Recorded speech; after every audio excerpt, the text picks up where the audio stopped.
Welcome to Spinning Back Clique, where each week here at MMA Junkie, we take a spin through the biggest stories in MMA.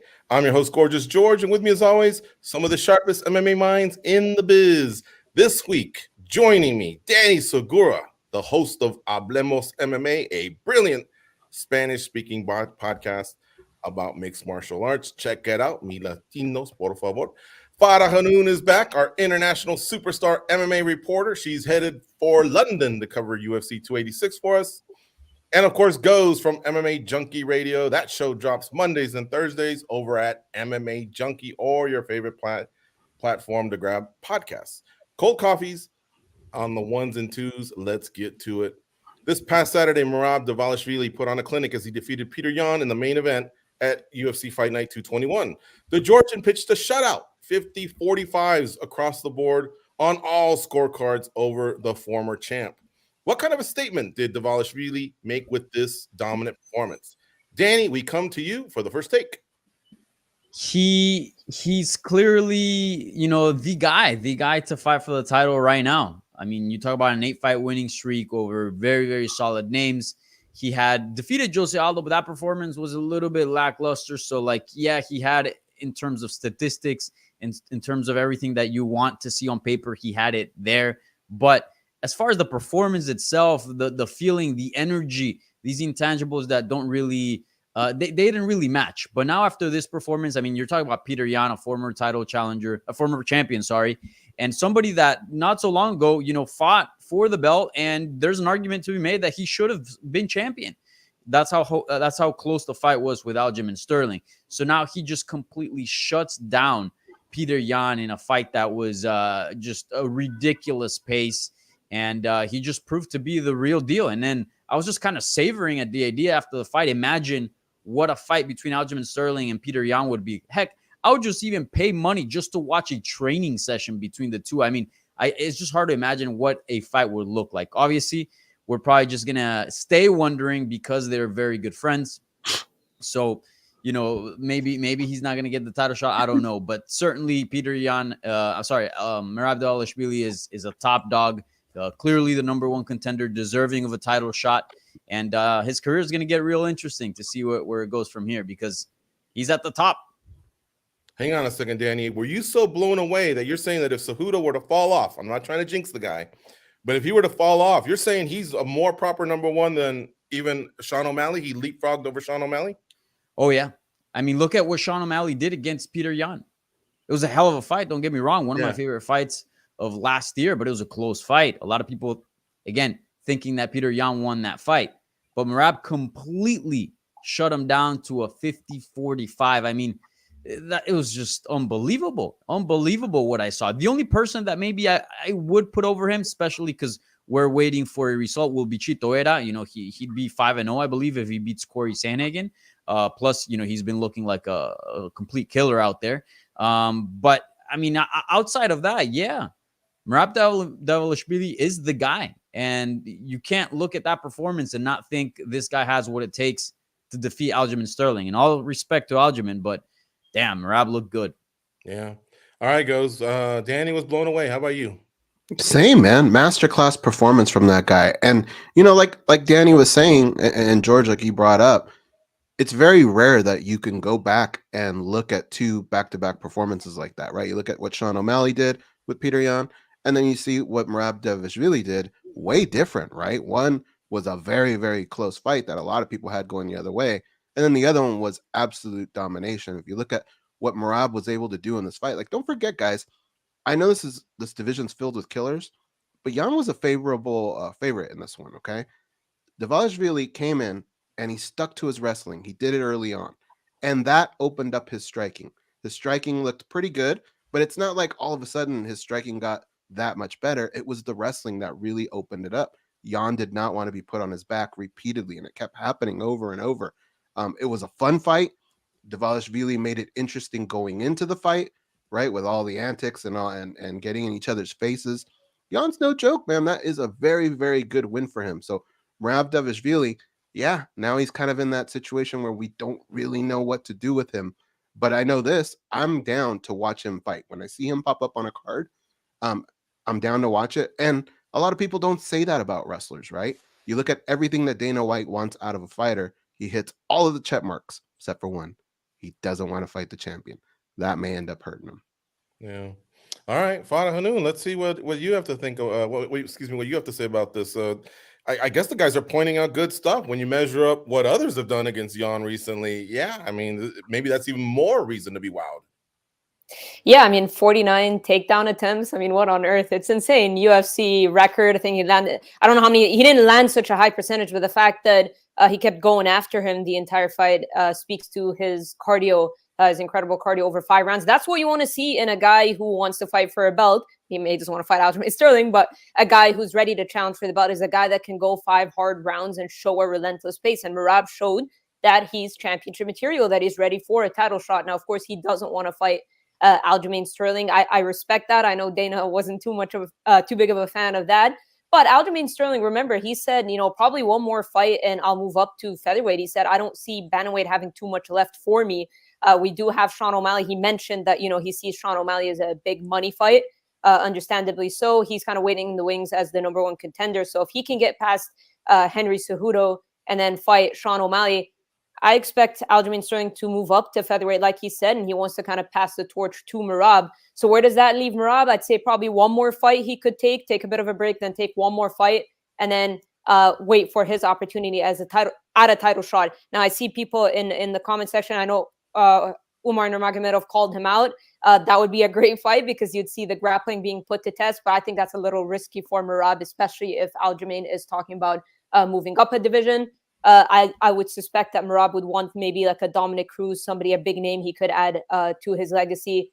But let's see. I think it's a tough spot. It's kind of unfortunate. And when you've got those top contenders like the Corey Sandhagens and Chito Vera, their fight has a lot of implications. Do you want to put any of those guys against Merab? Like, if he's going to knock off contenders but not fight for a title, what are we doing here, right? So I think it all depends on when Aljamain actually moves up to 45. What if he loses to Cejudo? Does he want to move up to 45? A lot of question marks. So I think a lot will be revealed in Merab's future after Aljamain fights Henry Cejudo.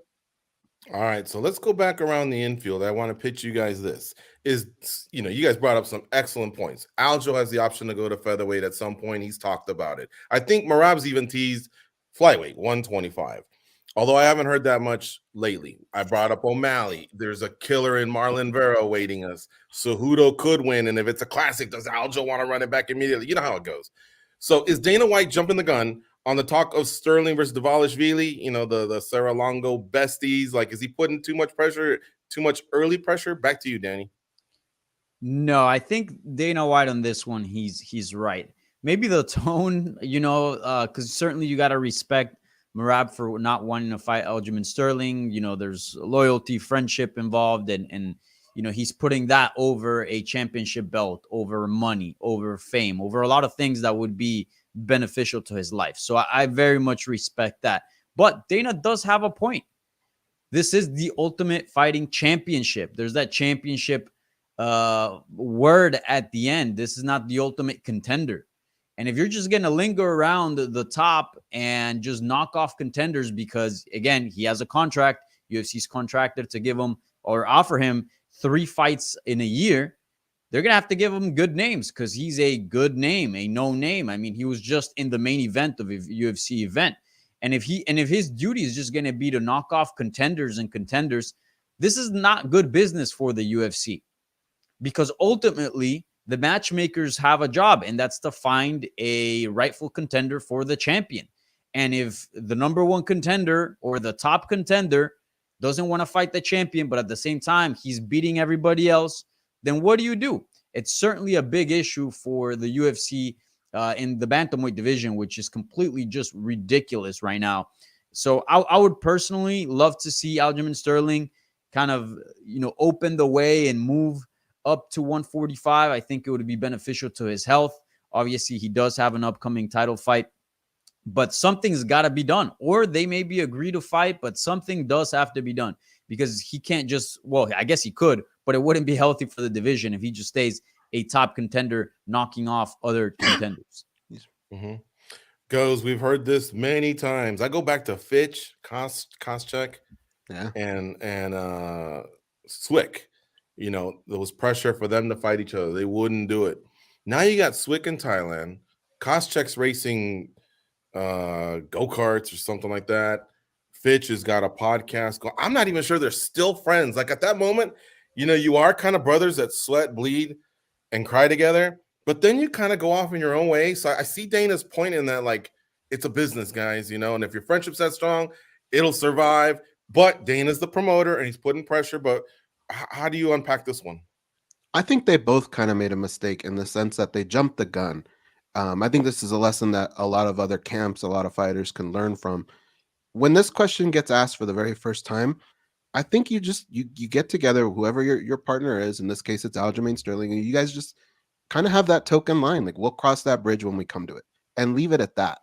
But to be answering that question right now, or even this isn't the first time this question's been asked. It's been asked way before, when it really wasn't realistic at that time, because this is a division that has so many killers in it. Even right now, for this fight to happen, some things have to happen. And Henry Cejudo's a tough out, man. You have Sean O'Malley in the wings. Like, it's really something that we're just kind of forecasting, but the chances of it happening, I'm not saying are bad, but there's a good chance it never happens. So why even show your cards?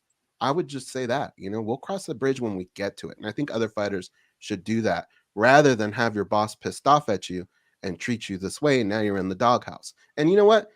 A lot of times these fighters don't make their way out of the doghouse, and that's what sucks. Yeah. Fada, ever since you brought up the Umar Nurmagomedov matchup versus Dvalishvili as an option, the chat's blowing up. Matthew Garcia likes it. Bo Low Blow Nickel likes it. Maybe that's the path to put two fighters that aren't as popular and don't cause waves, maybe don't sell pay-per-views, and just have one of them come out triumphantly while the rest of the pay-per-view sellers like Cejudo and O'Malley do their thing against Sterling, maybe? But that's the thing, you're knocking off a contender here, right? So it's like, I guess if Omar wins, then you don't have that problem of Merab and Aldo having to fight.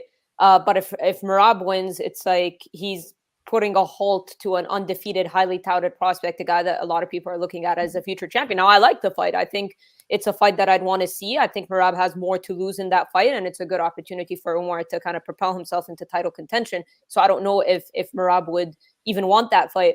But I think that this is the thing. I mean, Henry Cejudo was saying, like, I want Merab as a backup now. Would Merab even take that? He's convinced that Aljamain isn't going to show up to the fight for some reason. But if that were the case and Merab steps up to be a backup, why would he even want to take that role? Because if he does, that means he's going to have to fight Aljamain Sterling if he beats Henry Cejudo.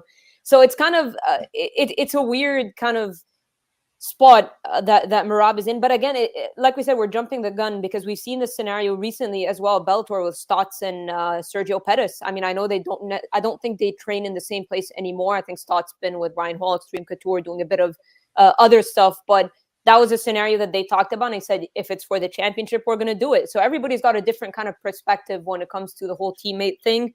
But yeah, I think we are kind of jumping the gun. Merab's been asked about it a lot. I think even before his past couple of fights. But let's just see what happens. A lot can change after Cejudo and Aljamain fight, especially that we have Sean O'Malley, who is literally dubbed as the #1 contender. So I think we can pump the brakes a little bit on this discussion anyway, especially if O'Malley's got next.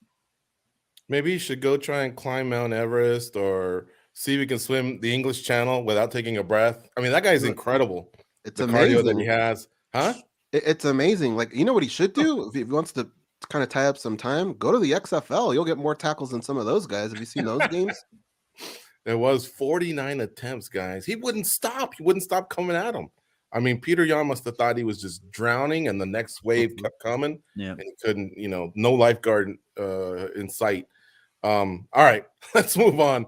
About 2 years ago, March 26, 2021, Petr Yan was the UFC Bantamweight champion, and he was defending his title for the first time versus Aljamain Sterling at UFC 259. I'm sure you guys clearly remember where I'm headed here. He was doing pretty well that night, if you recall. He had all the momentum as the fight was entering the championship rounds, and then boom, that illegal knee occurred, which led to the DQ, and then Yan lost his title. So including that fight, Yan is now 1-4 in his past 5 fights. What has gone wrong, guys? Goes Europe. I don't know that it's this crisis mode that a lot of people are looking at. I mean, I get it. your record is something different when you look at it on paper. But when you look at what transpired, he was dominating that fight up until the foul. He has another fight with Sean O'Malley that a lot of people had him winning, right? So I think what it is a credit to this division and just how tough everybody is in there. It doesn't matter. Like, this isn't a Petr Yan that we can point at and say, wow, he's not coming in shape. He's not paying attention to his striking. He's not like, I feel like Dvalishvili would have beat just about anybody that night. He was dominant, man. Sometimes you just run into a force like that. So yeah, he's on a bad end, a bad streak right now. There really isn't much that he could do. I think it's kind of in the UFC's hands. I think they need to figure out what they want to do with them. And it's so difficult to say this because it's such a stacked division that you can't say, let's give him a favorable matchup. Well, who the hell is that, right? In this division, everyone's a monster. So I think you kind of set him back a little bit. And yeah, you give him a fight. I mean, I'm telling you, it's not going to be favorable. But the division's so stacked that I think Petr Yan will probably be able to make some kind of a comeback. But to be able to come back and fight for a title, that is so hard to do in this division. But I don't think it's panic mode for the guy. I think he just has to get his mind straight. All right. What do you think, Fada? Ghost is right. There's so many monsters in here. We haven't even brought up like the Jack Shores and Ricky Simones and Song Yadongs of the world, Corey Sandhagen. There are a lot of monsters, but I remember Petr Yan being that monster. Yeah, I mean, look, he's prior to the Dvalishvili loss, he had a very close fight with Aljamain Sterling and then a very close fight with Sean O'Malley. So at that point, it was like his record didn't look great, but we were thinking like, man, this guy can't catch a break. He's just unlucky. This loss, yeah, it's going to set him back. He did put out a statement. It was in Russian. I hit the translate button. I'm not a fan of translations, but it was something to do. Translations that are automated. It was something to do with him coming into the fight injured. I think that's what he was trying to imply. I would like to hear from somebody who can properly translate it. But I don't even know if I would say that Petr Yan was necessarily off. I know he's not trying to make excuses or anything like that. It's just Merab's style is very hard to deal with. I went back to saying like he attempted 49 takedowns. I mean, Cejudo said it best. He's a nightmare matchup for pretty much everyone in the division. Well, Cejudo said except for himself. But he is a bad matchup for a lot of people in the division. We saw what he did to Jose Aldo. And it kind of goes back to the talk that we were having. Like Jose Aldo was looking for his final title shot. And then Merab does that to him. It was a bit lackluster, I know. And then Jose Aldo goes on to retire, and now he's boxing. But that was kind of like that disappointment of, Aldo wanted one final title shot. Merab put a stop to it. And I know people are jokingly online saying, well, Merab isn't even going to fight for the title. But it kind of goes back to what we were saying, him knocking off contenders. But I think in terms of Petr Yan, it's all going to depend on the matchup he gets next. I know we were talking about there are no easy fights in the bantamweight division, but perhaps a Song Yadong, a Rob Font, those type of stylistic matchups where someone's going to stand and trade with him as opposed to try to wrestle him, as we can see him doing to Sean O'Malley here. But yeah, I think it's going to depend on the stylistic fight. All right. And so, Danny, let me be a little bit more direct when taking it to you. Do you see a path to Yan maybe being a champion again if he can recollect himself, regroup, and maybe the right favorable matchups happen for him? Can he be a champ again? Yeah, 100%. I mean, not so long ago, he fought against the current champion, and they went to a split decision, and a lot of people think he should have won that fight. And in the DQ loss, a lot of people think he was winning, and the tides were vastly turning in his favor. So, yeah, I mean, he lost to Merab, but he's still a world-class fighter. He's still, at the very least, a top 10 fighter in literally a historically stacked division. I mean, I've never seen in my time covering the sport a division so stacked. You're talking about guys that could give tough fights to the champion that are outside of the rankings. That's, for many years, that was really unheard of across all divisions. Now bantamweight just completely changed, and it's the most stacked division in the sport. So yeah, I do think that Yan, and again, he's only 30. I do think he can go back, make adjustments, and I don't think that his championship days are over. I think he's definitely in the run, but he does need to make adjustments. He does need to change some things because there are other fighters that are maybe not exactly the same as Merab, but that have a similar style, like Umar, Ricky Simone and others. And, they can give also the same kind of issues to Petr Yan. So I do think he's got to evolve. I do think he's got to make some changes, but he already has a good base to work on. Is just adding on extra tools, which I hope that's what he's doing. Every fighter at this level, that's what they should be doing. And I would say that like his losing streak again, it is deceiving.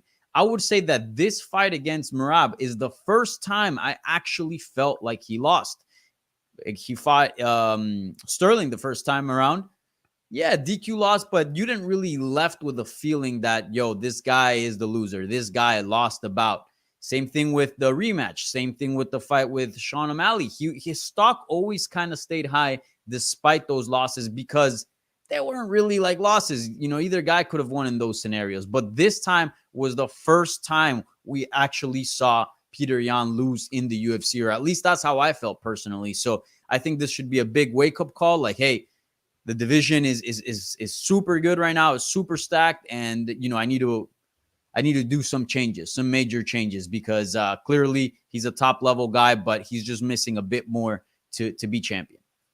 And I'm looking at, go ahead, Paolo. Yeah, sorry. Yeah, I was going to say low blow Nichols' suggestion of him fighting the winner of Font and Yanez. I like that a lot. It just kind of goes back to the stylistic thing I was saying. And I think both would like that fight. They can benefit from fighting a former champion as well. So I like that matchmaking. Yeah. What an amazing division. I mean, Font, we forgot about him. Yanez is on his way. Chris Gutierrez, Umar Nurmagomedov. I mean, the Cruzes of the world and Garbrandt, if they have any gas in that tank, get on it now, because and these other guys, because this is just an amazing division. And that's despite losing Aldo and Dillashaw in the last 6 months. Well, dude, George, that division is going to be a roller coaster. If the UFC's smart, they need to start printing a lot of belts. And don't forget about this. Like, we talk about John Jones, right? And pound for pound and GOAT status and all that. What if Henry Cejudo comes back and wins his belt? And what if he can defend it?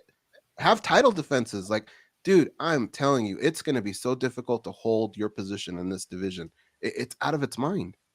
Yeah. We should do a March Madness of just 16 bantamweights. Yeah. Mm-hmm.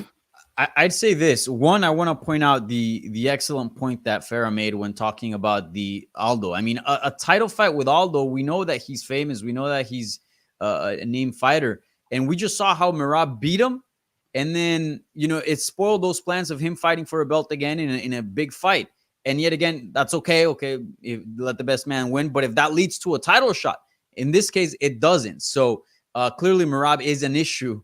Or his desire not to fight for the belt or not to fight specifically Aljamain Sterling is an issue in the division. And I would like to also point out that I think that Yan, he's kind of in a similar position to Justin Gaethje or Charles Oliveira or Dustin Poirier. Maybe not Dustin, but I think the better example would be Justin Gaethje, where, look, you fought the top guys, you took some L's. Now it's time to give a chance for the younger guys to make a name off you. And look, you have to prove that, you know, the young guys are the young guys and I'm still here. But I think he's in that position where, like, dude, you got to take a step back and give an opportunity to the guys coming up in the division. Yeah, that might have to be the case. And it's stacked, like we say.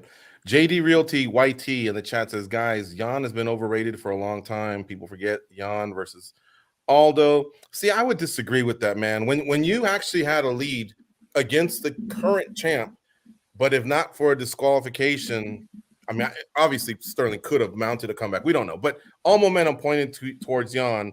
And then even in the second fight, early on, Sterling smothering him, suffocating him, but then Yan started coming back. I just don't see how that's overrated when you've competed with the champ like that. So JD, word it differently. You seem like we appreciate you being in the chat, but overrated, that's so strong. It makes me just want to go, I'm never going to listen to JD again. I think he's a slow starter, Jan. Like, remember his fight against Corey Sandhagen? He dropped the first 2 rounds. So I think that's kind of the way he fights. He kind of tries to measure like the striking and the range and everything. But it's just the grappling in the last fight against Merab was kind of the big issue, because it's hard to get going when you know somebody's going to shoot 49 times. Yeah, you ain't lying. All right. Let's move on to topic number 3. This past Friday, we also had Bellator 292, which included the start of the Bellator Lightweight Grand Prix with 2 quarterfinal matchups. In the main event, lightweight champion Usman Nurmagomedov defeated Benson Henderson via rear naked choke to advance to the semifinals.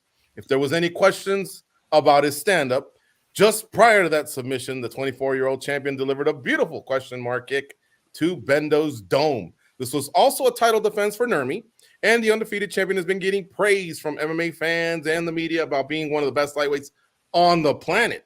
Agree or disagree? Leading off is Fada. I mean, he's got all the makings. He's got the record. I mean, wins over Patricky and now Benson Henderson. Those are going to be good for his resume. But I think we should wait until the Grand Prix is over. If he could win the Grand Prix, I think then we can start putting him in discussions. Would I be surprised if he won the Grand Prix and went on to defend his title past that multiple times? No, I wouldn't be surprised. But he's got all the skill, the talent, the guidance, the training partners, the coaching, everything really to make him a lightweight great. I just think it's a little bit too early. Let him win the Grand Prix, and I think it'll be fair to kind of put him in those top discussions. Okay. How about you, Danny? You know Coker's going to be on this one. He's done it with Eblin and Amosov, but, he may have a point, man. Usman Nurmagomedov looks pretty flawless at this point. Yeah, I think you throw Usman in the top 15 of the UFC, and he's definitely going to cause some havoc and hand some L's around. But yeah, I mean, he's so young. He literally just became champion. This was his first title defense. I think we need to see more in order to be 100% sure, and more against elite opposition, proven opposition like Benson Henderson. We need to see more of that, and then we can kind of get a better gauge of where he stands. But certainly, I mean, without a doubt, he's a top 15 in the world, regardless of promotion, likely a top 10. Top 5, I think you need to see way more than that before making that assumption. But certainly he's up there. He's very young. He's shown tons of improvements. He's backed by a great camp. I mean, his last name is Nurmagomedov, so that's certainly good as well.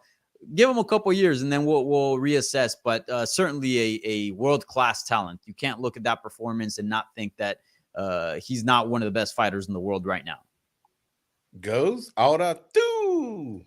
Man, I think you have to put yourself, I want to put myself in the position of other fighters that would be in this discussion, right? So if you drop down a little ways, right, and you get to somebody like a Justin Gaethje, if I heard that and I heard somebody saying, this guy's better than me, I'd go, have you seen what I've done, what I've been through? Like, he would almost probably be offended with that type of question, right? What it comes down to is, yes, the kid is really, really tough, but it's a difficult question to answer because we haven't seen him put in bad situations, right?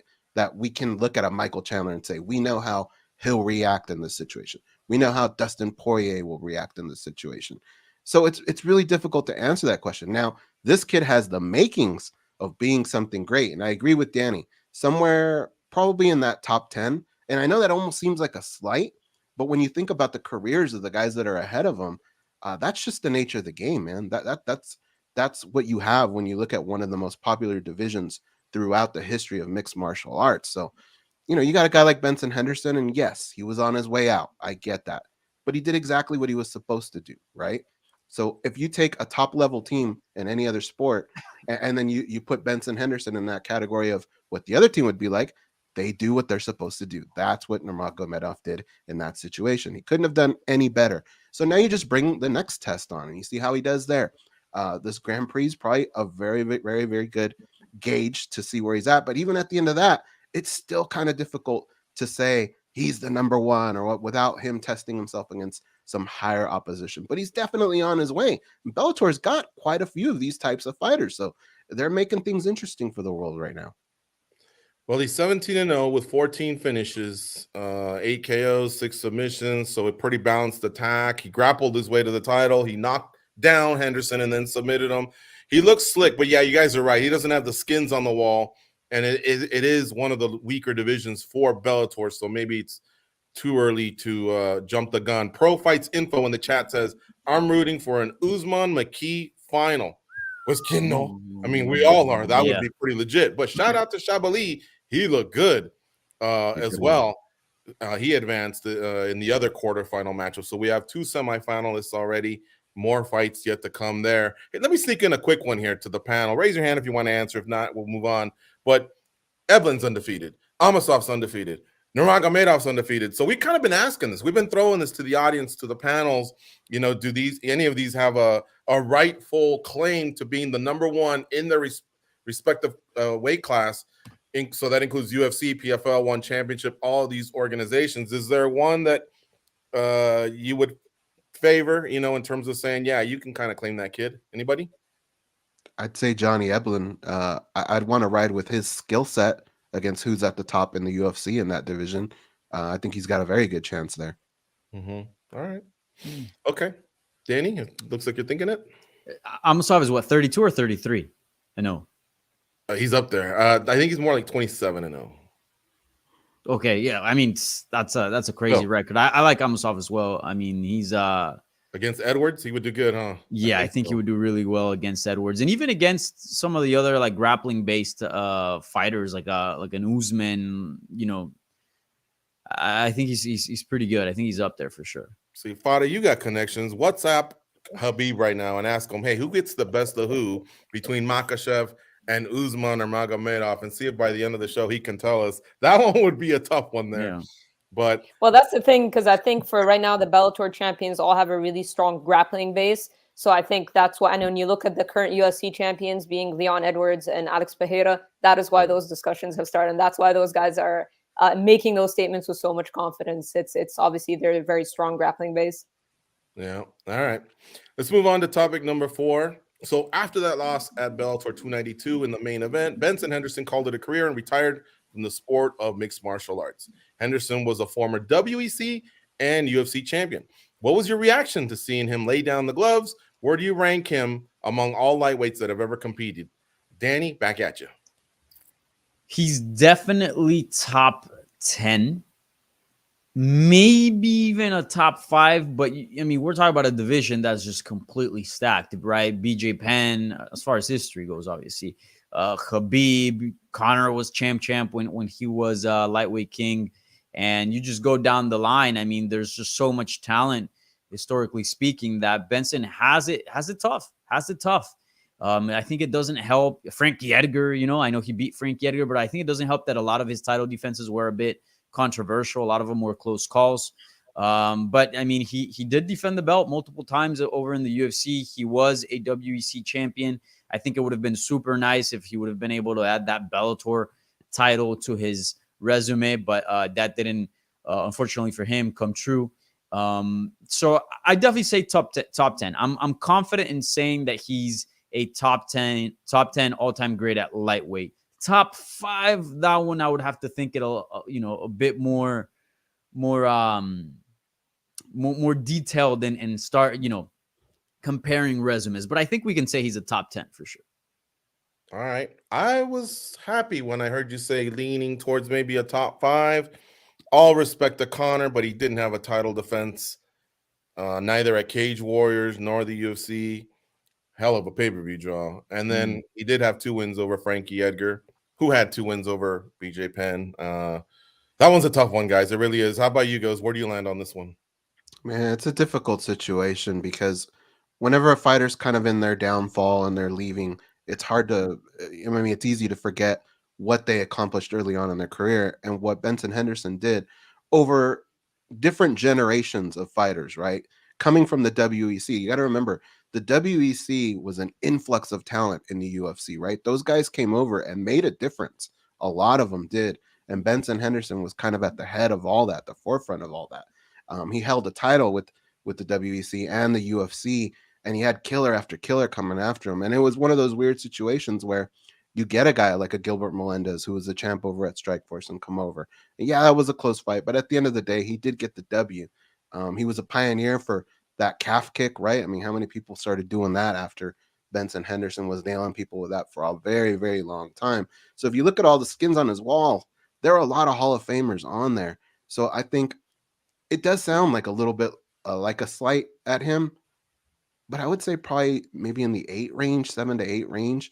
What he's done is completely remarkable, man. And it's just a division full of killers throughout history. So who knows how long he can hold on to that, but you could definitely look at Benson Henderson, and the things that he's done has had an impact on our sport. And that's something that I think fighters don't always realize, the effect that they've had on other fighters. And Benson Henderson's one of those guys. Okay. Fada, how about you? Where does he land in terms of best lightweights to ever do it for you? Yeah, I'd put him in the top 10 as well. I mean, when you look, lightweight is so stacked. Like you look at the record for most title defenses in UFC lightweight history, and he's part of it at 3. Him, Frankie Edgar, BJ Penn, and Habib. So that kind of just speaks to how stacked lightweight is in general. I think he's got some pretty big names on his resume. The Frankie Edgars, even kind of the veterans early on in his career, like Jim Miller's, the Clay Guidas, who are still going.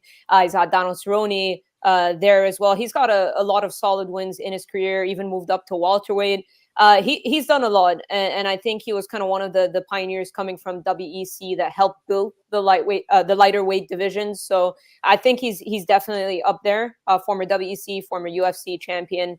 Yeah, I'd definitely put him in the top 10. It's hard to see. Lightweight in general is just really hard to rank, just because of the thing I pointed out about the title defenses. I know Habib hung up his gloves, and I think he would have been the record holder for sure.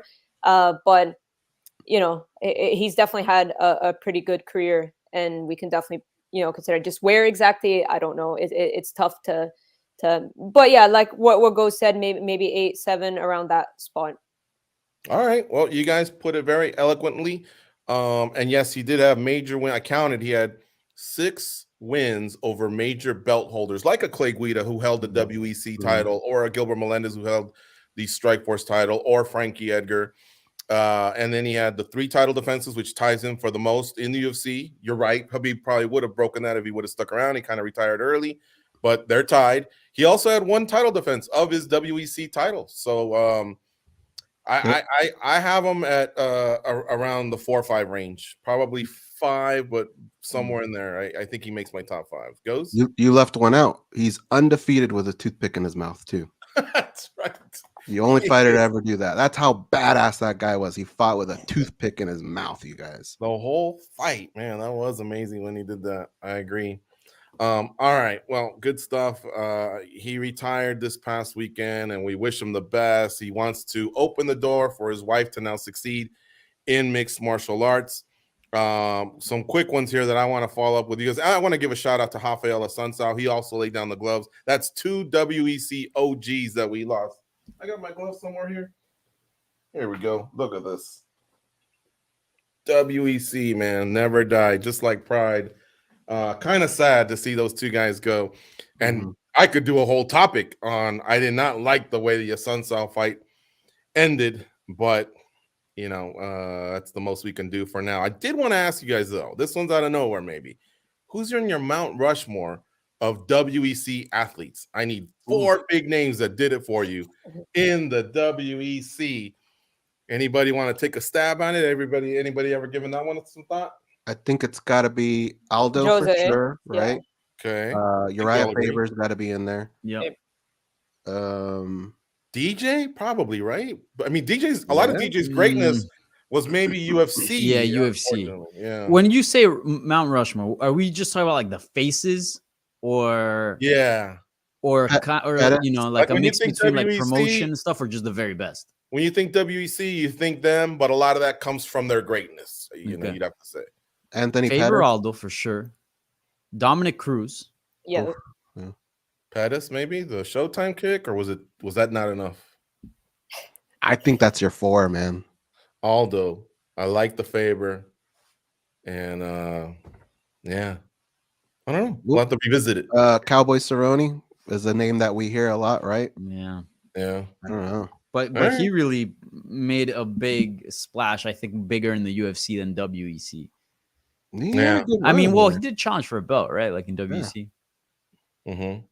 All right. Well, hey, chat, if you want to throw in your top 4 WEC ever, your Mount Rushmores, I'll read them off if we have time at the very end. Again, respect to Asuncao and Hendo, 2 WEC OGs, man, hung it up this past weekend. We move on to topic number 5. It's fight week. UFC 286 takes place on Saturday, live from London, England. Farah Hanoun will be covering the event for us.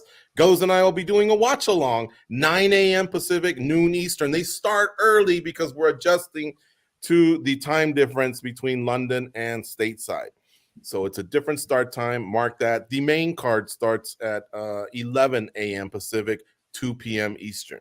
In the main event, Leon Edwards defends his welterweight title versus Kamaru Usman. They are 1-1. Don't forget, this is a proper trilogy. If you recall, the last time they competed, Usman was kind of on his way to making this 2-0, winning on all the scorecards, right down to 5th round until Rocky landed that thunderous head kick, and it was a wrap. So they're 1-1. Rocky's the champ. He's defending. He's from England. How big of a fight is this for both fighters, and what will be the difference this time around? Fada, what say you? Man, I mean, the altitude was one thing that people spoke about. They say, Kamaru trains at Colorado. I think Leon, maybe only 2 weeks out, made his way to Salt Lake City. It kind of took him by surprise. But listen, a grapple-heavy fight is always going to be tiring for you. So I think if you're Kamaru Usman, do you say, if it ain't broke, don't fix it? I was up 3-1 on the judges' scorecards. I was having success with my wrestling. Do I keep it that way? He was having success in the wrestling in their first fight as well. Now, of course, both of them have evolved. But then you look at the rematch, and Leon Edwards was able to get him down and get his back. Now, is that the strategy he wants to employ again? I don't know, because it seems like he's going to exert some energy. I do give Leon the edge on the feet. He looked like the more technical and sharp striker. But as the rounds went down, because of the grappling, because of the altitude, and because of Kamaru's pressure, Leon seemed to slow down and not have that much sting until round 5 when he hit him with that head kick. That is corner called. It's a move that we see Leon Edwards do quite often. And he did a great job of listening to his corner, and he just executed it perfectly.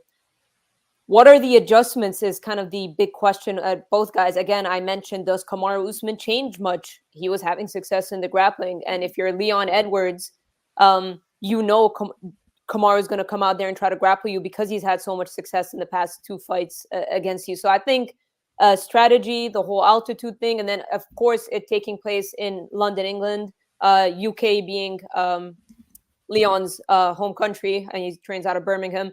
But still, I mean, getting his moment. Now we're finally seeing the UK fans truly behind him. I always remember that press conference with Darren Till in 2019, and it almost feels like the English weren't behind him like they should have been.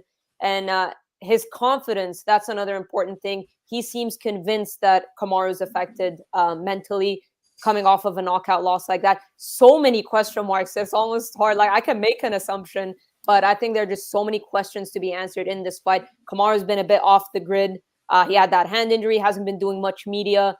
It's extremely interesting, but based off of the way the first fight was going, it wouldn't be crazy for people to pick Kamaru Usman to beat Leon Edwards. But I like Leon's confidence going into this fight. So I don't know. I'm still on the fence about who's going to win.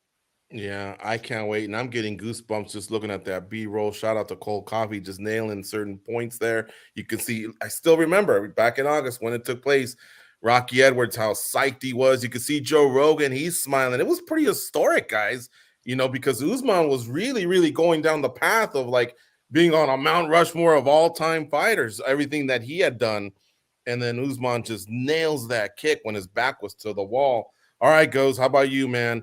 I repeat, how big of a fight is this for both fighters, and what will be the difference this time around? Huge. I mean, I don't care who you are. You do not come back the same for what happened to Kamaru Usman. If you hear George St. Pierre talk about his mentality after he was knocked out by Matt Serra, it changes you. It's up to you whether that changes you for the better or the worse, right? He's in a situation now where he's got to put that in the back of his memory, walk out to a cage where there's going to be thousands of people reminding him every second that happened, right? Seeing that face in front of him. In sports, there are people that just react differently in those situations. Sometimes people thrive on being in enemy territory, and sometimes people can't stand it. It gets the best of them. Kamaru is battling 2 things, right? He's battling the crowd, and he's battling that memory. As far as the fight goes, like, it's hard to go back and not see the domination that was happening up until that kick. I think for Kamaru Usman, that first round is the most important thing of this fight. I think he's just got to take it slow and let things develop. At the end of the day, I think we all remember how that fight goes, and I think he can do that again. But he really, really has to get that out of his mind, man, and just relax and be him. If he can do that, then I think he wins this fight. Leon Edwards, on the other hand, he's got that advantage, man. If I'm him, I poke the bear as much as I can. I get in his head the best that I can because, like I said, That was a failure that happened in front of millions of people. That's so difficult to put out of your head. So if I'm Leon Edwards, I really push the narrative as much as I can, and I put my foot on the gas from the get-go. I'm pumped. I can't wait. In the chat, West Coast says Marty is going to upset the UK fans. Mantis Cyber says if Edwards loses, if Edwards loses, nothing happens. If Usman loses, he's finished. Well, maybe because of age, Usman would be closer to that. I don't know if he's finished with just one guy having an L over him, because considering how many L's Usman's dished out, I'm not sure I would agree with that, but he is closer in age because he's mid-30s. And then one last one here. Sergey says, this is just the beginning of the Edwards era. All right, Danny, we've yet to hear from you, man. What goes down on Saturday? What could be the biggest difference this time around? Yeah, I'm just a split, as both Farah and goes. This is a very difficult fight to predict. And I think it all comes down to what kind of version we're going to get from Kamaru Usman. I do think he is the better fighter, to be honest. And if you go, I know the kick kind of overshadows everything, but if you go back and look at the fight, really the better fighter, despite the result, was Kamaru Usman. He was winning everywhere. And I know there's a case to be made for the altitude, this and that. But the person who had the most success there outside of the knockout was Kamaru Usman. I think if he can come back just that same version, or at least very close to it, he should have what it takes to defeat Leon Edwards here, in my opinion. He's got the grappling, he's got the striking, he's got the conditioning, a great athlete, he's got the experience. I mean, he's got it all. But I just wonder at this point in time, given the age, given the knockout, given, the momentum that Leon Edwards has as well, I just wonder how much it's going to affect Kamaru Usman. I think if he doesn't come close to a version that we're accustomed to, he's going to be in for a rough night, because Leon Edwards is a killer, and he'll, he's got a lot of wins over a lot of top guys, and he's definitely capable of, outworking and just defeating Kamaru Usman if Kamaru Usman is not 100%. So again, there's a lot of mystery as well, because you haven't seen Kamaru do a lot of media. There's been rumors about a hand injury potentially, at least back then, delaying the fight or at least canceling it. We're days away, so I'm assuming that it's good. But yeah, there's just a lot of questions about Kamaru Usman. So I think that's the biggest thing. What kind of version we're going to get with Usman? Not so long ago, I spoke with Jorge Masvidal, and he was telling me like, yo, a knockout like that can change someone, especially at that age. And it's all going to come down to, what version we're going to get of him. And I agree. I just looked it up, and Kamaru Usman's 35, but he'll be 36 in a couple months. And Rocky Edwards is about 31 and a half. So, and Usman did look great, man. He really did look good. That looked like it was on its way to being a title defense. He would be up 2-0 against Rocky Edwards. Rocky Edwards would be in the rearview mirror, and instead it's 1-1. We're upon a trilogy with so many options in a stacked division. You even got Sergey throwing out Shavkat Rakhmonov is lurking, and then they should keep the belt warm for him. Let's cool the jets on that one still. I think he's awesome, don't get me wrong, but I'm really, really pumped about this fight. Fada, you want to chime in? Yeah, if I may add, because Kamaru right now, it's like he was talking about a big weight off of his shoulder, maybe literally and figuratively, when he lost the belt. And when you look at his resume with Colby Covington, it's different because he had lost to Kamaru Usman twice, but he wasn't the undisputed champion. Kamaru's done a lot in the welterweight. He was on his way to, he was trying to surpass George St. Pierre in that GOAT conversation. So if he loses to Leon Edwards a second time, I just don't know if he wants to stick around and knock off contenders until he gets another shot. Now, of course, he's got the name, he's got the resume, so maybe one win would be enough. But because he's up there in age, and because he's achieved so much, and he's like a future Hall of Famer, I don't even know what a loss to Leon Edwards would do. Like if Kamaru wants to kind of stick around and make his way back up, I don't know. Only he can answer that question, but it's something to think about. It also depends how he loses too, right? If it's like a really close decision, maybe he's like, yo, I win one and I'm back in the mix. Obviously, we know a championship belt brings a lot of money, but if he gets brutally knocked out as he did in that first fight, or that second fight, with Leon, I mean, dude, he's got money, he's got fame. We saw he did this movie, the Marvel one, what's called Black Wakanda, Panther. right? Like, you know, he won. He's a winner, right? Like, there's so many other avenues that he can use to make money and not put his health at risk. So maybe a bad knockout just sends him into retirement. Who knows?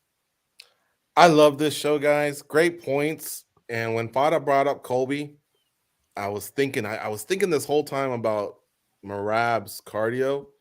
Colby's got some cardio too. Oh, yeah. I'm glad you brought up his name because he hasn't been fighting lately, but you brought up his name and it made me just connect some dots there. I may have some time to connect some other dots on some other topics here. So keep it coming, chat. I'm watching you guys chiming in still on that WEC topic. But hey, let's stay with London. All right. You guys got me fired up about the main event. How about the co-main event? How sick is this? The co-main event is Justin Gaethje against Rafael Fiziev. How does this one go down, and what are the stakes? Goes. This one's a tough one. I'm leaning towards Justin Gaethje, but he's got a lot on his shoulders here because he doesn't just have to get the W. He needs to tell everyone, he's got to prove to everyone that he's back, that he can be a menace at the top of the division, not just a guy that kind of beats guys here, gets a loss here. Justin Gaethje's a nightmare for a lot of people, but I feel like the real Justin Gaethje hasn't been coming out lately. I want him to get low in his stance, throw that nasty uppercut, be nasty, man. I think he's such a fun guy to have when he's up at the top of the division. So I think this is the fight to do it. I think he can make a statement, get that win, and then ask for somebody big when he gets the mic. All right, I love it. Goes kept it tidy. We are in the additional, so we got to do it quick. Danny, you're up next. Yeah, this is a fantastic fight. I love it. I think it serves a brilliant purpose in the division. I think Justin Gaethje, this is his opportunity to prove that, hey, I've taken a couple losses, but I'm still a top dog. And Fiziev wants to take that away from him and be like, no, I'm the guy now. So this is a fantastic fight. I mean, we'll see. Certainly, Gaethje's been around the block for a long time. He's been in wars as well. So you wonder how much hunger there is. Whereas Fiziev, you know, he wants to prove that he's the very best, and he's clearly looking good. There's definitely a case to be made that he's a future champion. So fantastic fight. I'm going to go with Fiziev, but man, I might give you a different pick when the Junkie staff picks roll around. Speaking of that, who's leading in staff picks? Anybody know? Oh, we're running Definitely out of not time, me. aren't we? Oh, okay. All right. Not me, for sure. But I was just at NASCAR, and let me tell you, it helped putting in these earplugs because of how loud it is. How about you? Are you packing a pair for London? It is. They're gonna blow the roof off, man, and this fight's gonna have a lot to do with it. Yeah, no, I want to hear it. I love the London atmosphere. I've been there several times. I mean, this fight, I think everyone can clearly say it's probably the most anticipated outside of the main event, of course. Walking kind of fight of the night. You can just expect it. When is Justin Gaethje ever in a boring fight?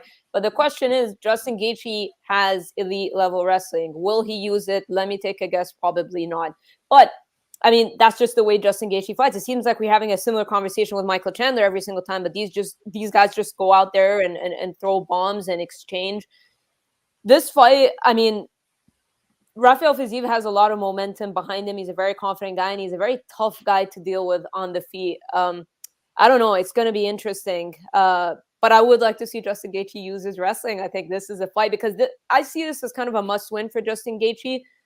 Simply because if we're talking about the title and his name being linked to like title shots and whatnot, he's got to beat Rafael Fiziev. Rafael Fiziev is the guy who's trying to take his spot and catapult his name and try to get that title shot. He's got to put a stop to that momentum, and it's going to be very relevant for because I'm very high on Fiziev. So I think for Gaethje, this is kind of a must-win for him a little bit, definitely more than Fiziev. This is reminding me a little bit of Chito Vera versus Dominic Cruz, like that young tiger that's coming up against the established veteran who's worn some gold in the past. We'll see what happens. Vera got the best of the young guy, got the better of the veteran in that one, but we'll see. I think Justin Gaethje is still got gas left in the tank. He's still one of the top guys. I like what Goz said, man. Sit down, throw all that diversity of punches that you do like to throw under the guidance of Trevor Whitman. Throw some of those vicious leg kicks. And yeah, like Fada said, mix in some wrestling, man. Threaten with the all-around game. And I think you can make it a tougher night for Rafael Fiziev. I'm leaning towards Gaethje. People were asking, who is the leader? I'm not gonna bring that up. You'll have to search that on your own at MMA Junkie. But I will give a shout out to our producer, who is a champ. I got to give him that. Ken Hathaway Cold Coffee. I'll give him some love there. We got time for one more. Over the past week, honestly, some stuff's been going down. Francis Ngannou had a response for both Dana White and John Jones in an interview with ESPN this past week.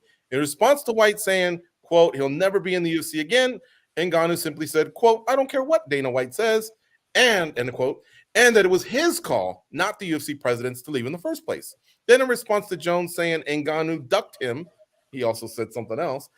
Francis essentially laughed it off and said, Jones is not, quote, a guy that I'm going to be running away from, end quote. Is your opinion now the same, guys, as it was when they parted ways a few weeks back? Will Francis ever fight in the UFC again? Danny? I would say probably not, but I think there is room for him to make a comeback. Certainly Dana White's comments are not very positive.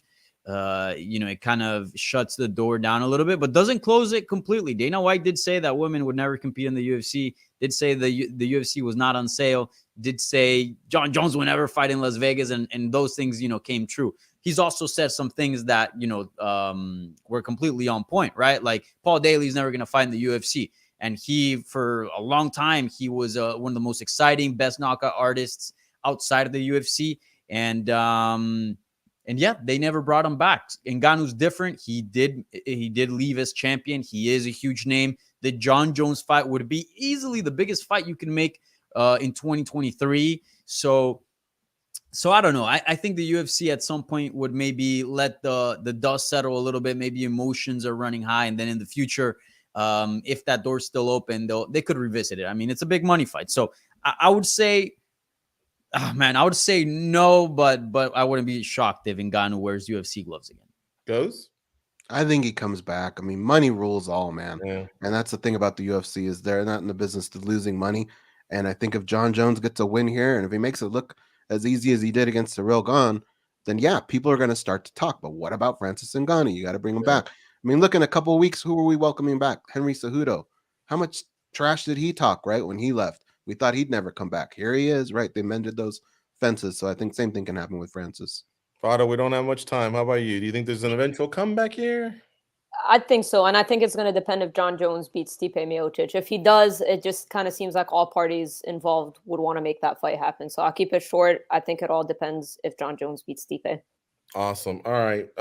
Let's reward some of the people in the chat. Pro Fights 411. Info said Aldo, Uriah Faber, Benson Henderson, and then he pulled out a gem, Miguel Torres. Ooh, that was a good one. When I heard it, I was like, how could we leave that guy out? That, there's no right or wrong here. It's all opinion. Fender Jazz gave some love to Uriah Faber. He said he was a gem. Bo Low Blow Nicole in the chat says Anthony Pettis, you got to involve him. He probably has one of the nicest kicks we've ever seen. In our own chat, we're chatting as the show's happening.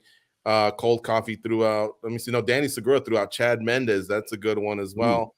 Joseph Benavidez, Cowboy. So some good ones there. Thank you for participating, chat room. One last plug for Goz and I, our watch along this Saturday. It starts early, 9 a.m. Pacific, noon Eastern for the 4 fights on the prelims. Then we go to the main card, and that's at 11 a.m. Pacific, 2 p.m. Eastern. They're in London. Fado will be there covering the event, along with our boy Kamikaze, who turns in that beautiful artwork that you see here for Spinning Back Clique. Share it so we can get more people going here. Mondays, noon Eastern, 9 a.m. Pacific. We rock the boat every single Monday with Spinning Back Clique with a fantastic panel. Thank you so much for tuning in. Keep it locked on MMA Junkie throughout the week. We're out of here. Go out and be a champion.